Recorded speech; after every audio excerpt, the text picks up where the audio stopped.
Hi, I'm Eileen Roach, founder of Designs and Machine Embroidery. I'm so excited to be here today. This is Small Town Charm February big reveal. Plus, we're going to talk about embroidered jewelry. But before we do that, we'll take a look at some of the small town charms that you did in January, and I'll share them in a moment. So if you're joining in, say hello. Let us know where you're watching from. We like to hear from everybody. Hello, Alicia. Hi, Jackie Burke. And Julie from Michigan, Owasso, Michigan, I'm not quite sure. And Chris Yost, it's great to have everybody here today.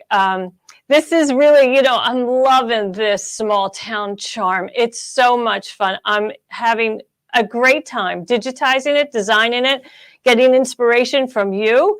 And I'm so impressed with your small town charms, what you've been doing. It's really awesome. So why don't we go ahead and get started by taking a look at, I found two small town charms this week. So if you are participating, if you're downloading that design, and I know a lot of people have, we've had over 3,000 downloads. So I know that you're downloading it. And if you finish it, post it on social media with the hashtag #DimeSewAlong.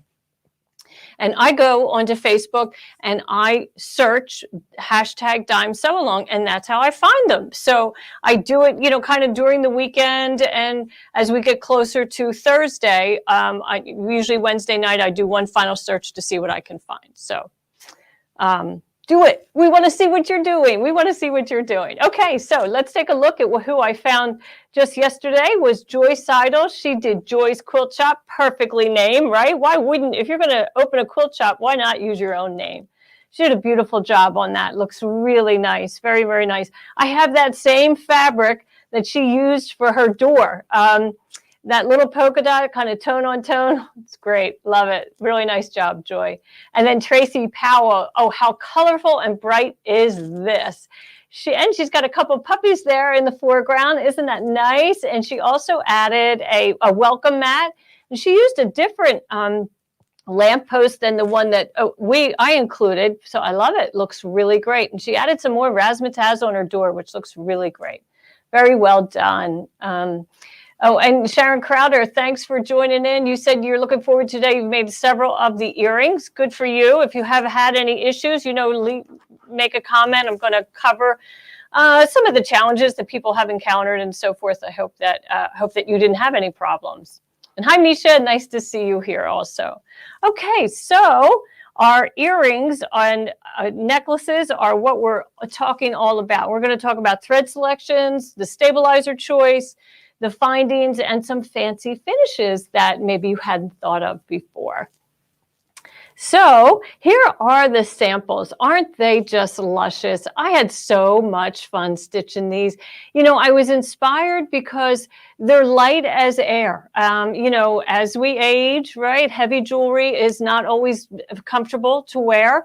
But maybe you still like that big, kind of bangle look, right? So you can do it with thread, and you can match your thread to what you're wearing so that you have a completely color coordinated ensemble. You can use metallic thread so that you get, kind of a glimmer of metal, which looks really cool, and add crystals and all kinds of fun stuff. So here are two interesting necklaces that I created. They have coordinating earrings, as you can see. And some of these findings, I just found in a big box craft store, the kind of triangular piece and the chains and so forth, and easy to put together on your own. I did combine a little of the feathers or leaves and leather, so we'll take a look at that in a moment. So here you can see that I've stitched out that leaf, and of course I stitch it on the water-soluble stabilizer and rinse it away, and then I sew that leaf to the leather leaf. So that's a lot of L's. Anyway, but now here are some standalone leaves that just look really elegant. And they are digitized so beautifully that you really can't tell the wrong side, the back side from the front side. And we'll take a close-up look under the camera. Tina Hale, you asked, can the ear made with post style earrings instead of wire. I'm glad you asked that. I have some great examples of them to show you with post, because I know not everybody likes the long dangly earrings. So this looks like this would weigh, you know, several ounces, but really it's probably not even an ounce. It's just King Star metallic thread, so it's light as a feather. And here's a lot of the different choices. Notice the color combinations. You know, this is probably mimicking my own closet. These are some of the colors that I love to wear, that rose color and the blue and black and so forth. So your jewelry case, when you make your own embroidered jewelry, will most likely also mimic your closet. These are the colors that we're drawn to. And because you are making the jewelry on your own, selecting the color from your thread wall, you have a myriad of choices. So the fringe is so trendy right now and super fun to do. So I'll show that under the camera so you can get a really close look on how we're going to make that fringe happen. And you can see that over here on the left-hand corner, that gift that's going along, I digitized some of the earrings that have more than one color as a pair, and I color sorted that for you so that all the black stitches at one time and then the beige or whatever colors you choose. So very easy to do. I had crystals on the one on the right. I guess I'm wearing them today. Yeah, super fun. Okay, so here's another example of leather and lace. This time I used a piece of leather, a leaf of leather that is much wider than the embroidered lace. And then I just sew it on. You clip it together with those wonder clips, and I do use the King Star metallic thread that I stitched the leaf in to sew it together, because then those straight stitches will just basically dissolve, just fade right into the pretty lace, and nobody will ever see that it was sewn in together. So let's go ahead over. This is our special. You're going to get a great price on this collection today. All 25 of those different embroidery designs are in the collection, and of course free shipping. So over here in the overhead cam, you can see here we have a close-up look of a rather big necklace that I did it in black. This most certainly could be in any color. It would be very elegant in like an ecru or, you know, a beige, you know, kind of a skin tone. It would be very pretty. And then one of my favorites, of course, these leaves. I just have to share these. They are so pretty. And so the necklace has 2 different size leaves. This is in the collection. And then the matching earrings are smaller still. So even though they're the same design, you do get them in the different sizes so that you don't have to worry about resizing, and they're sized specifically for those different projects. And here you can see, now earlier I showed you this very same design in the black and tan. And in this case, I just stitched it all in one color, and it looks really lovely.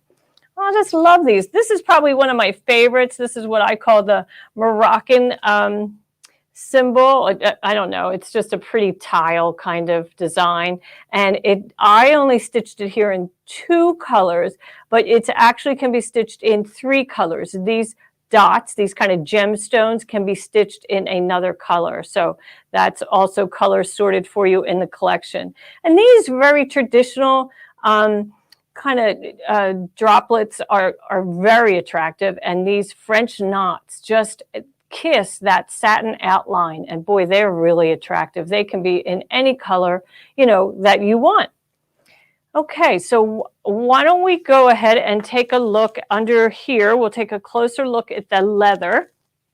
And here's my leather earrings that I showed you in the PowerPoint. And here, I'll flip it over so you can see how it was sewn together. I did use a dark, I guess I could put this under that other camera so you can get a better look. You'll see how I stitched it in a red bobbin thread, but I have metallic in the needle, and that's what stitched the 2 layers together. So sorry, trying to get used to this camera here. There we go. So that's super easy. So if you're wondering how you would, you know, find that leather, well, in the big box craft stores, you can get pre-cut leather in this shape, and then if it has these two holes here. You could just trim it down a little bit. Or you can get these strips of really decorative leather and, cut them yourself either by hand or on a digital cutter. Lots of options there. These feathers were already pre-cut with these slits, on both sides, but that's not really, a deal breaker whether you can find that or not, because I'm sure you have scissors and a rotary cutter. Okay, so let's take a look at some sizing options. I know some people may not like them really long, so you can resize these designs. Now, these are tiny little satin stitches. They're really very delicate. So I would not resize more than 20%. And in fact, the difference between these two earrings is just a 1/4 inch. It's hard to believe, right? But because on the larger one, I have the fish hook earring, this is going to dangle from the ear quite a distance. In fact, I have a little ruler here, and we can take a look at how to measure that. So from bottom to the top, so that would be in the hole in the earlobe, that's 3 inches. Now on this one, even though I shrunk it down only a 1/4 inch, it's a whole 2 inch, a whole inch difference. And here you can see I did add posts. These are just regular post earrings that I slipped the post onto through the eyelet of that earring. Works out beautifully. Love that technique. And in fact, we have some other samples of that to show you that look really attractive. Here's my these kind of diamond shaped squares, right, or diamonds, shall we call them, and that's that King Star metallic, silver metallic, and it's all just wide satin stitches. There is not an opening, but a space in the center of each diamond to put a crystal, which I did, and then I added a post earring. These are, sterling silver. They're not real expensive at all. They're just costume jewelry. But they really add, what fun to that collection. I did the same thing over here on the black. Now you can see here it is with the post, and here it is with the fish hook kidney-shaped earring, which is going to make it a lot longer. Now, if you're tall, you might like that real long look. Everybody has different tastes. You could work with silver posts. You could work with posts that have a gemstone in the center and then match your thread to it. Wouldn't that look nice with our new purple King Star metallic? Oops, have to do that one next, right? Okay, now before we get to fringe, I'm just going to pop over to the other computer and other camera and take a look and see what kind of questions you have. If there's any questions before we move on. Oh, they are beautiful. Thank you so much for saying that. Yeah, Liz Boswell. They're so fun. And Linda Barkin, hello from the small town of Sturgeon Bay, Wisconsin. I love that. I love that. That's great. You're going to love today's. Small town charm. It's sweet. Let's just say that. Okay, let's take a look at this fringe. I love this fringe. And I'm supposed to have water in here, and I forgot to bring in the water. So I'm going to let you look at that pretty ring, that pretty jewelry, and bring my water in. I have it right here. It's hot. Okay, thanks for your patience. Now you can hear doors bang, and probably heard the microphone fall down on the floor. So just bear with me 1 minute. Today was an unusual day. Today was an unusual day. We were ready so long ago, like 2 hours ago. I'm not used to that. I'm usually like right down to the minute or pretty darn close to it. So thank you for your patience. But anyway, so I have some hot water that I'm going to pour into this little bowl, and to get this out of the way. Now let's take a look under that tight camera, and you can see I actually stitched this in one hooping, all four, and I put them in a weird shape like that so they fit in a 4x4 hoop. And then I trim them out from the water-soluble stabilizer. I like to trim as much as I can, not real fussy. I'm not getting right up on top. And then I'm going to switch because I have a hoop here that is more important to show you at this stage. So let's go ahead and do that. Here's my 4x4 hoop. And I have stitched my 2 earrings.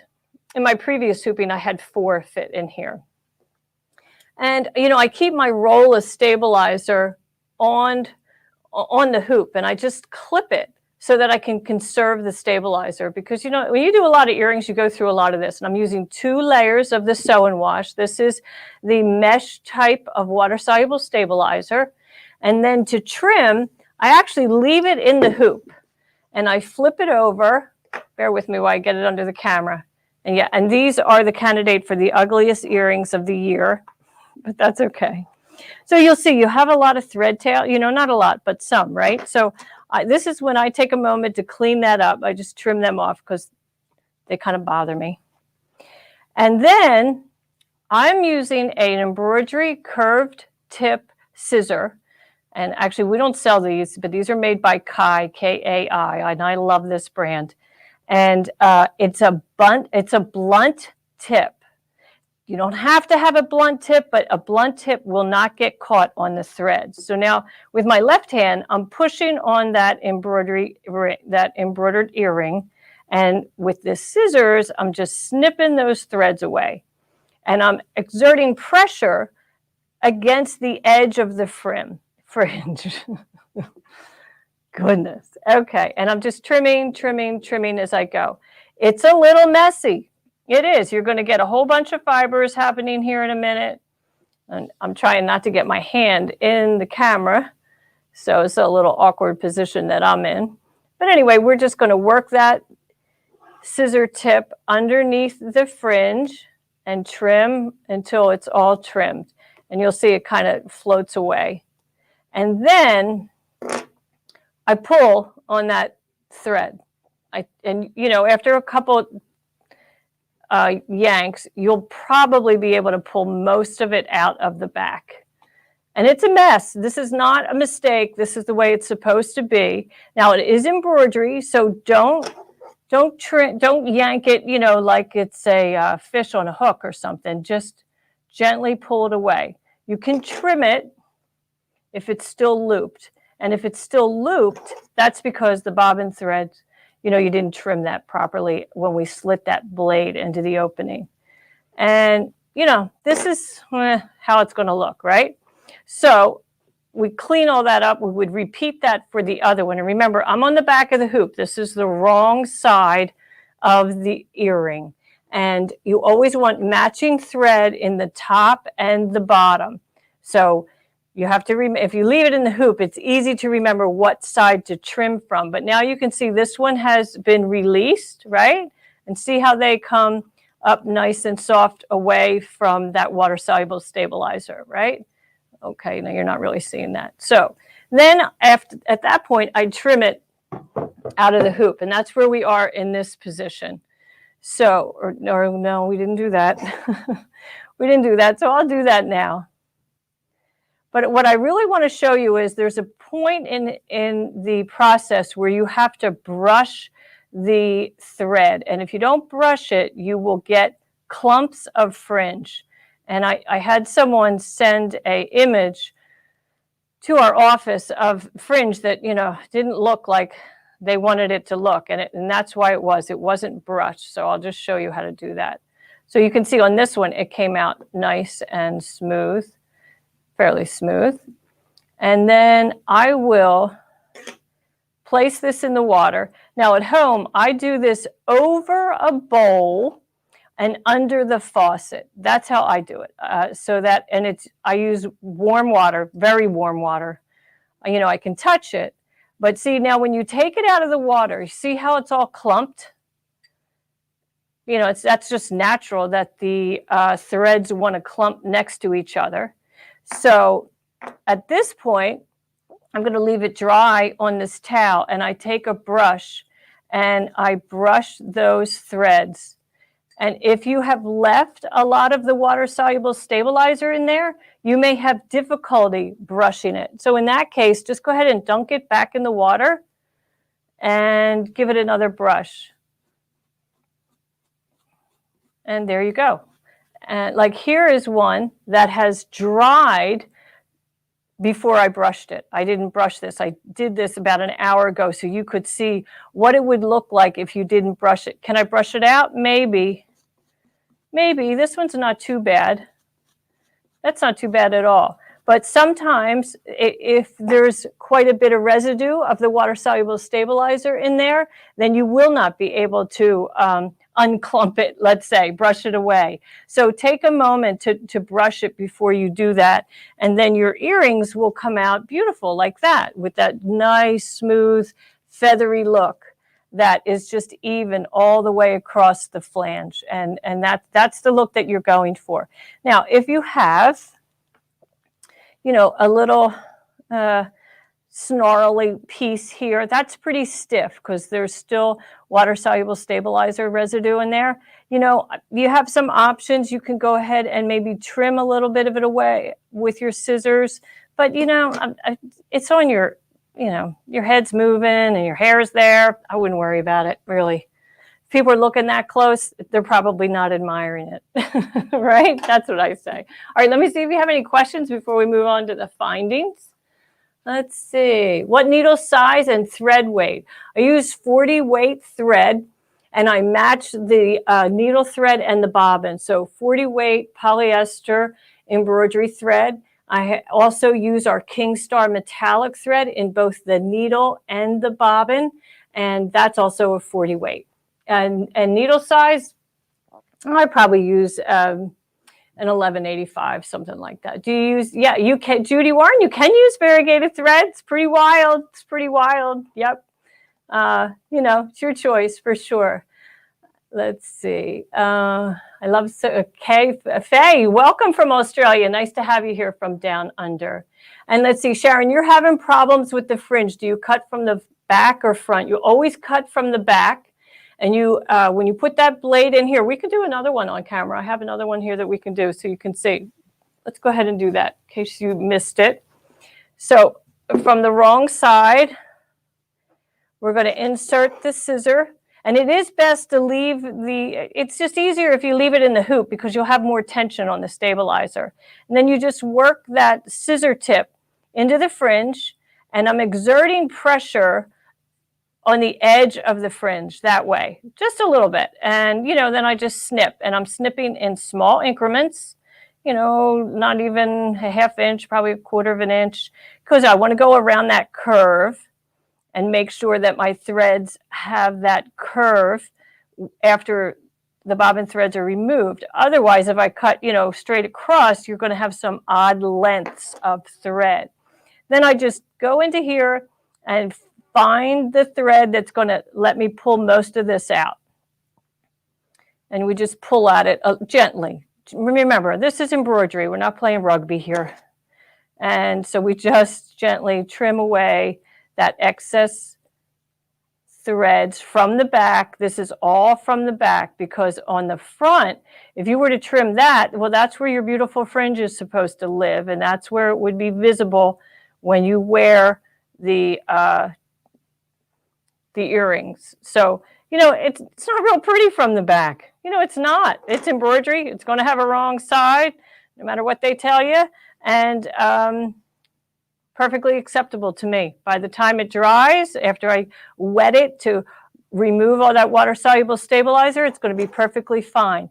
Now, if you have a misfit thread like this, just trim it, or even wait till after you rinse and then trim. But really, as long as you're exerting that pressure, you're going to snip those threads in even distance from that satin perimeter, which is what you want. You want to be nice and smooth there. Okay. What kind of brush? Could you use a new toothbrush? Absolutely, Laura. And just some kind of soft brush. And a little brush that I have is a brush that I use to clean the bobbin case of a multi-needle machine, and it's clean. So, but it does need to be clean for sure. So don't use any kind of brush that has any oil on it or anything like that. Yeah. Okay. And Sharon Cole, you said you won't be afraid to actually make your earrings now. You know, it's just stabilizer and thread. Don't be afraid. We're not doctors. My goodness, it doesn't come out. Toss it away. Don't tell anybody. Move on. Do it again, right? Super easy. Okay, so let's take a look at the hardware that you can use. See if I can get my mess out of here. Oh my, I don't like all that. Okay, so I have, we do have a little hardware kit that you can purchase. That's on special today too. And it comes with all of these different findings. So we have jump rings that allow you to add a piece of, an earring to these fish hook earrings. Here, I have one separate over here. And so here you can see, this is a fish hook. So this will swivel around when you wear it. This is freestanding and will swivel. And then it also comes with kidney-shaped earrings, findings, which are just like this, and they close, and the earring will not swivel on this one, but they are, you know, about 1 inch in length. So, you know, you have to determine if you want to go this route or find posts that you own that you can use. Our little kit comes with the antique brass, the stainless look, the rose gold, the gold, and the bright silver. So let's go ahead and use the pliers. It comes with 2 sets of pliers, and that enables you to open the jump ring. So I've picked up my jump ring with 1 set of pliers. Trying to get under the camera here. Sorry, bear with me. Okay. And then I take the other set and I hold that, and then I just move them apart. And then I take my earring and I insert it through that opening. And then I do the same with the fish hook. And I just insert that jump ring into the fish hook. And then I take a moment to clasp that back together. And if you're working in a quiet space, you can hear the jump ring click as it travels back and forth. And when it clicks, it's closed. So you know that it's safe to wear that earring. And there you have it. Isn't that adorable? So fun. So fun. You can do this too. You can do this too. Yeah, it's really fun. Okay, what other kind of questions? Any other kind of questions? We have a Facebook user. You know, Facebook's doing some weird things now. Like this comment, this one person said, "This is so cool. We will have to teach at our store. What a fun class idea." It is. It's so fun. And everybody's earrings come out different and different colors, and it's super fun. But, you know, anyway, Facebook just calls this person a Facebook user. So I don't know who you are, but thanks for the comment. It's funny, isn't it? Okay. All right. So are we ready to take a look at what comes next? What comes next, right? Are the chain nose pliers jawed? Use the side of the pliers to support the jump ring. I don't know what that means, Candy Bray. I'm sorry. You're probably more advanced than me in jewelry making. Not sure what jawed means. Sorry. Oh, well. Okay. So the kit is a special add-on price. It's very inexpensive. Somebody in my team can tell you what that is. I don't have the price on this sheet, but it's when you go to checkout, if you add the jewelry to your shopping cart, it will ask you if you want to add the hardware. So are you ready for the reveal, for the big reveal? I am. I've had so much fun making this month's Small Town Charm, and it is a sweet shop. Here's the 5x7 version. It's 2 stories with an awning, and it has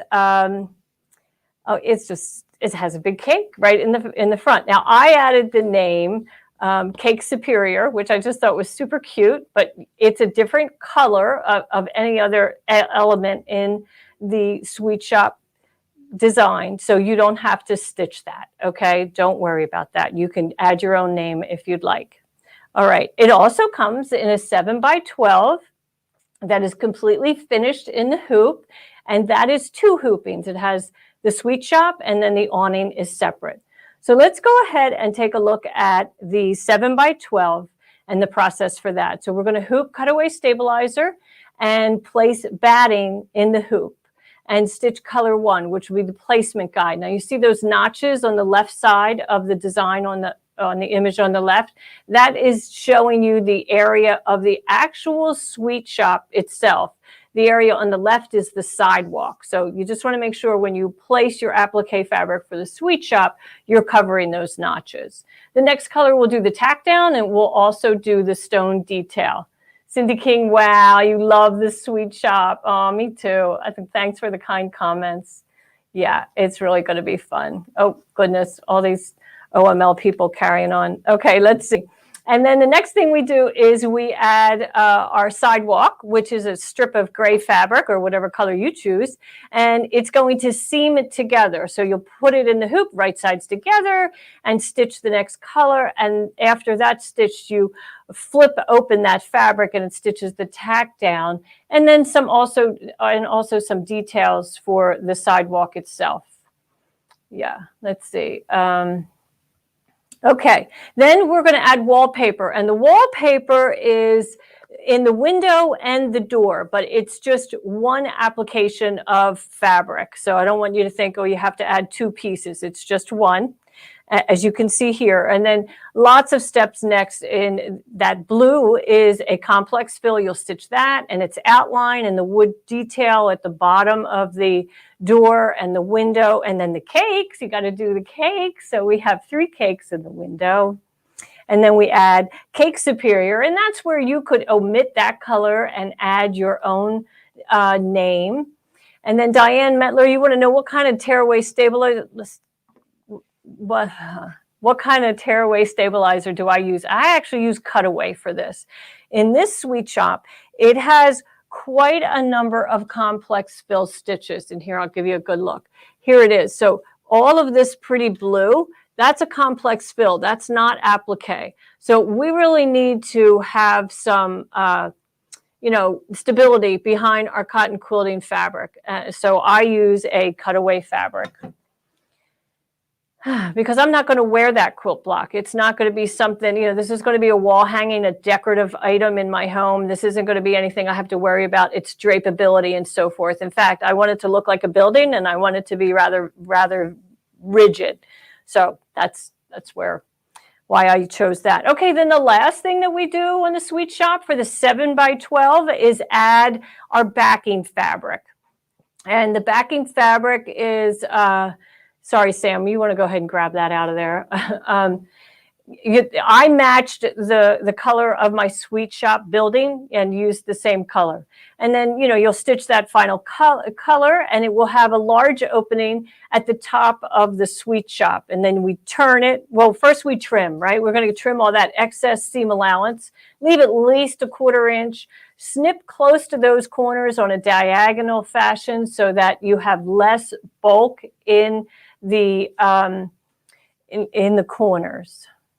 Okay, and that's what it looks like. And then we turn it right side out.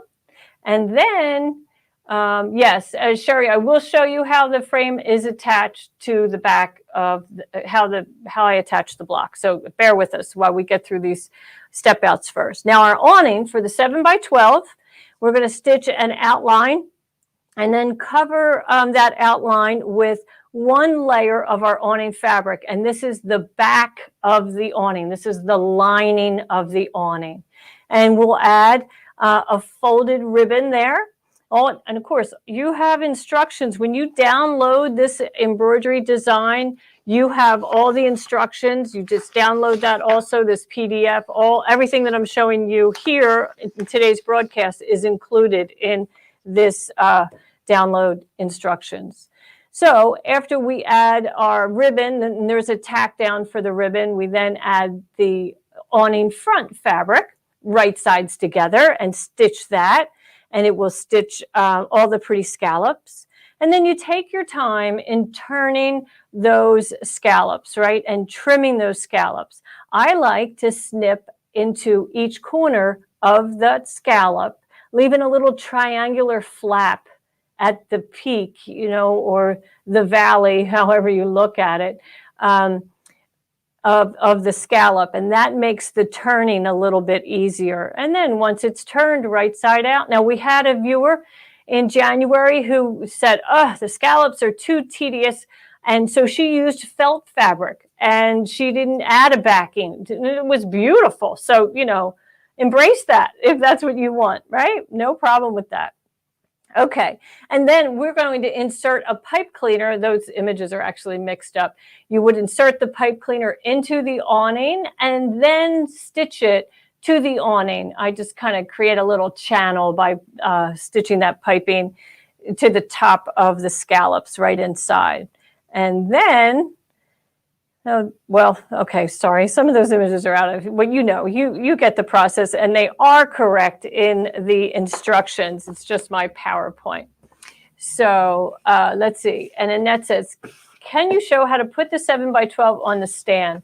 Sure. So that image there, well, I'll have to get the one down because, of course, this month's isn't finished. I mean, you didn't really think it would be finished, did you? Okay, so here's the quilt shop.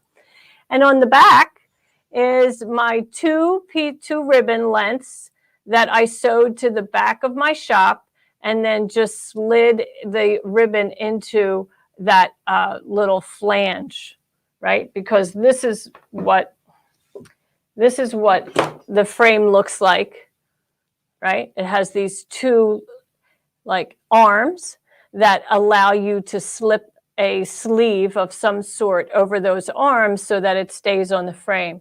In this case, in my sweet shop, Cake Superior, you know, I didn't yet add that ribbon, but it stands in there quite nicely because my awning is tied, there's my ribbon, is tied to the top. And it all, you know, it works fine.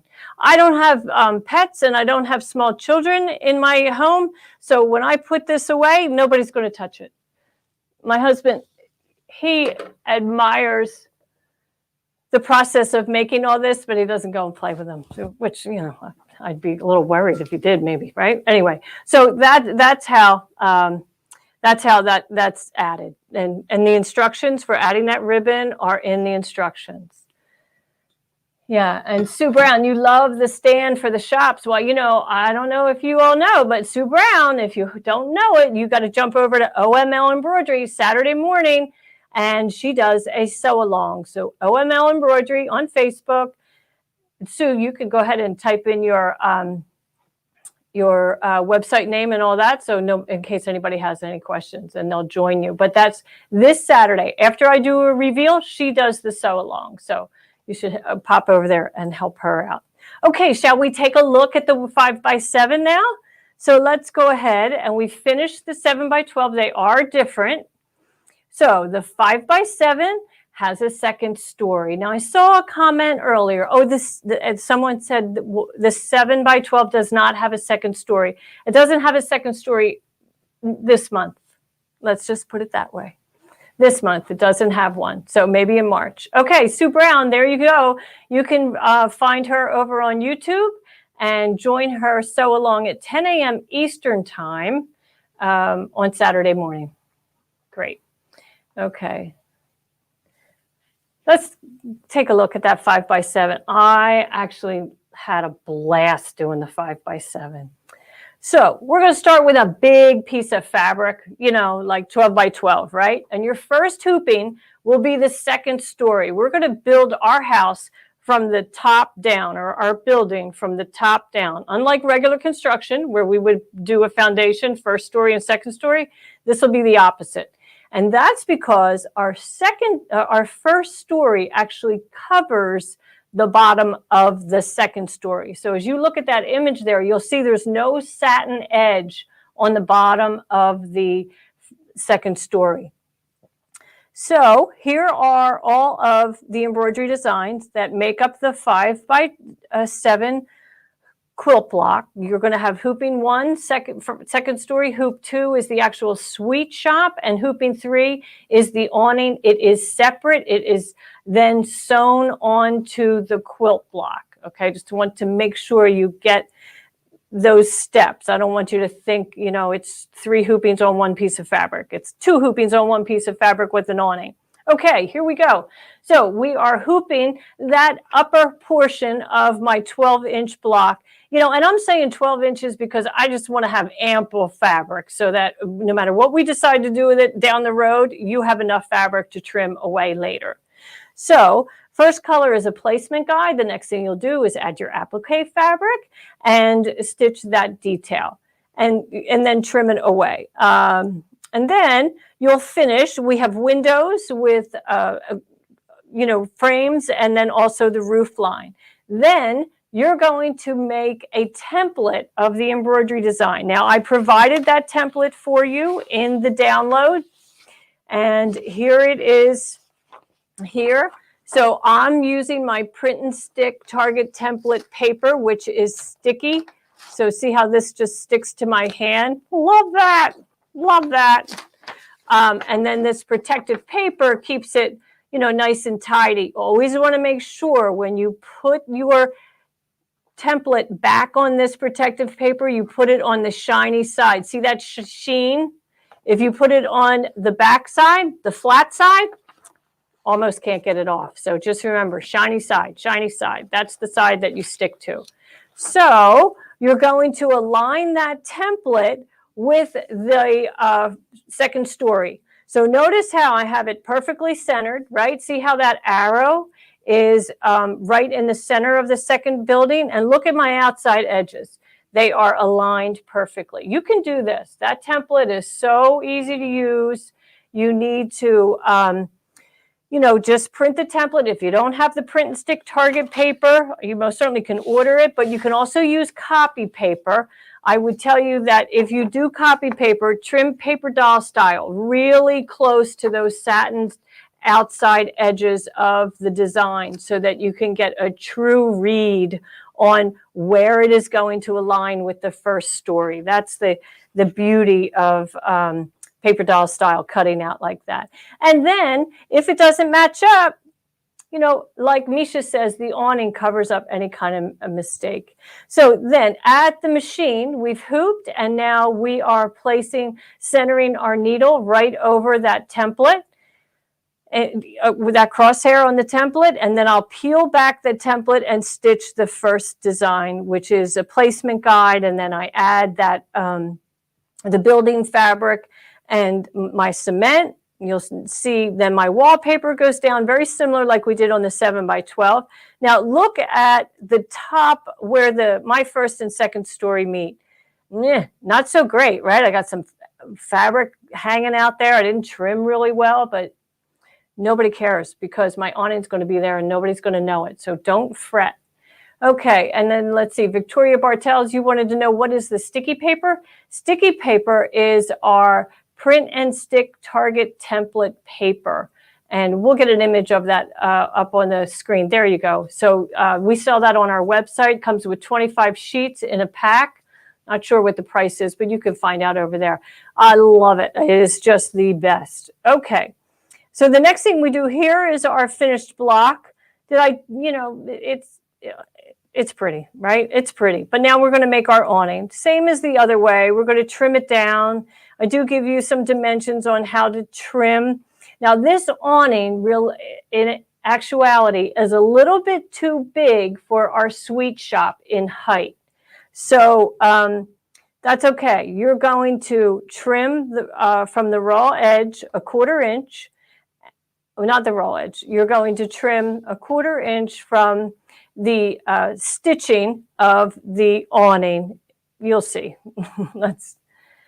Oh my, okay. And then we're going to place that raw edge of the awning, right sides together, at the very top of the first story. So you see it is exactly aligned horizontally with the top of the first story. So, and then we're going to sew it to the quilt block about 1/2 inch away from that raw edge. And this is all outlined for you in the instructions that you download. I tell you, you know, how to do it so that it will match. You know, the idea is when you flip this down, when you flip it down, You want the awning to cover the width of our block, right? So we want to make sure that it's going to cover the width of our bakery. If you place the awning too far down, the awning will obstruct Cake Superior and a portion of the block itself. And it may also be too narrow. So just take your time playing with that. But I can tell you that the measurements that I provide in the instructions really, that's the path to success. Okay, wasn't that fun? Wasn't that fun? I had so much fun making it. I can't wait to see what you are going to do. So this design is live now on our website. And you are welcome to go and get it and, really stitch it. Or jump over to OML Embroidery on Saturday, stitch along with her, see what all those folks are doing. And then, make your own. Put your own stamp on it. I don't want to see anybody else's Cake Superior unless you live up there by Lake Superior. Put your own name on it. Change whatever you want, make the colors more interesting, use different kinds of awning, add critters, people, whatever you decide to add, feel free to do it because this should be your quilt block. Try to think of, look at what you did in January to your quilt shop and will they coordinate? How will that work? Are you going to put them all in one scene eventually? And Dinah, you wanted to know, is the back finished on the 5x7? No, the back, the 5x7 is a quilt block, so it is not finished. There is no back to this at all. These are freestanding blocks that I would imagine will eventually become a quilt. But no promises on my end, and you're all free to do what you want to do with yours. Just like we did with the doors, remember? Everybody did their own thing, and then some folks put them together in a quilt. So, but super fun. And then the freestanding ones, really a lot of fun. So you could also take that 5x7 and size it to fit the frame. This is a smaller version of the 7x12 on white fabric. And I added my batting, I quilted it, and then I placed it right sides together with a piece of fabric and stitched it in an arch so that it covers this frame perfectly. So I'll probably do that for the sweet shop also. Isn't that fun? Oh my gosh, I love that thing. Next week, we are back to basics. We're going to talk about hooping, and we'll also talk about downloading designs, because I know that many people often struggle. We get a lot of questions in customer service about how to download our designs, and with activation codes and lots of hoops to jump through, right? So next week, we'll have my guest, Ashley Jones, will be joining me. So that'll be a lot of fun to have her here. And she's an embroidery wizard, a software expert, and I think we're going to have a lot of fun. So I hope to see you then. Now, remember, post your Small Town Charm sweet shop. I want to see it. And use the hashtag #DimeSewAlong. Thanks for joining me today.